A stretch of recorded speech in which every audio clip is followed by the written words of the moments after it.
மதுரையில் திமுக பொதுக்குழு கூட்டம் நாளை நடைபெறும் நிலையில் முதலமைச்சர் மு.க.ஸ்டாலின் இன்று பிற்பகல் மதுரை வருகை தரவுள்ளார். அவரை வரவேற்க பிரம்மாண்ட ஏற்பாடுகள் நடைபெற்று வருகின்றன. கூடுதல் தகவல்களை தருகிறார் எமது செய்தியாளர் ராஜ்குமார். வணக்கம். முழு விவரங்கள் என்ன?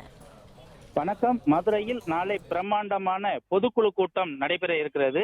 மதுரை உத்தங்குடி முழுவதுமாக வண்ண கொடிகள், இருவண்ண கொடிகளாக கழக கொடிகளை ஏற்றி வைத்து அது கொடிகளும் பறக்க வைத்தவுடன் தோரணங்களும் கட்டப்பட்டு இருக்கிறது. அது மட்டுமல்லாமல் பிரம்மாண்டமாக மேடையும் அமைக்கப்பட்டு கலை நுணுக்கத்தோடு மேடைகளும் அமைக்கப்பட்டு தயார் நிலையில் இருக்கிறது. இந்த நிலையில் முதல்வர் இன்று மதியம் மதுரை விமான நிலையம் வருகை தருகிறார். மதுரை விமான நிலையம் வருகை தந்து சிறிது ஓய்வுக்கு பின்பாக அவர் மாலை 4:30 மணி அளவில் அவர் ரோட் ஷோ என்னும் நிகழ்ச்சியிலும் கலந்து கொள்ள இருக்கிறார்.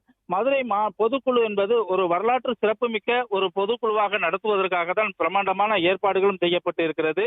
அதாவது பொதுக்குழுவை பொறுத்தளவில் 1977 மே மாதத்துல மதுரையில முதல் பொதுக்குழு கூட்டம் செல்லூர் பகுதியில் நடைபெற்றதாகவும் 1978 ஜூன் மாதம் மதுரை தமுக்க மைதானத்துல 2வது பொதுக்குழு நடைபெற்றதாகவும் கூறப்படுகிறது. அதன் பிறகு தற்போதுதான் இந்த திமுகவுடைய பொதுக்குழு கூட்டமானது மதுரையில் நடைபெறுகிறது என்பது கட்சியினர் தெரிவித்து வருகிறார்கள்.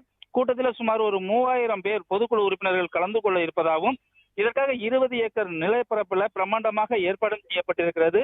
ஒன்றிய, நகர, பேரூர், பகுதி, மாநகர கழகங்கள்ல இருந்து 3000க்கும் மேற்பட்ட பொதுக்குழு உறுப்பினர்கள் கலந்து கொள்ளக்கூடிய இந்த பொதுக்குழுல முக்கிய தீர்மானங்களும் நிறைவேற்றப்பட இருக்கிறது.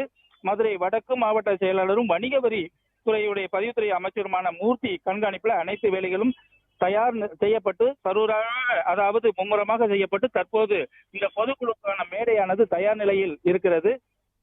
அது மட்டுமல்லாமல் பொதுக்குழு கூட்டம் தமிழ்நாட்டிலே மிகப்பெரிய ஒரு மாற்றத்தை உருவாக்கக்கூடிய சக்தியாக அமையும் என்ற ஒரு எதிர்பார்ப்புல மதுரை இந்த உத்தங்குடியில கலைஞர் திடல்ல பொதுக்குழு கூட்டம் நடத்த தீர்மானிக்கப்பட்டு அதனுடைய வேலைகள் அனைத்தும் செய்யப்பட்டு இருக்கிறது. இந்த பிரம்மாண்டமாக நடக்கக்கூடிய இந்த பொதுக்குழுக்காக குளிரூட்டப்பட்டு அனைத்து வசதிகளுடன் கூடிய பிரம்மாண்டமான அரங்குகளும் அமைக்கப்பட்டிருக்கிறது. பிளே ஸ்டோர் மற்றும் ஆப் ஸ்டோரில் இருந்து பாலிமர் செயலியை QR கோடு மூலம் பதிவிறக்கம் செய்யுங்கள். செய்திகளை உடனுக்குடன் பெறுங்கள்.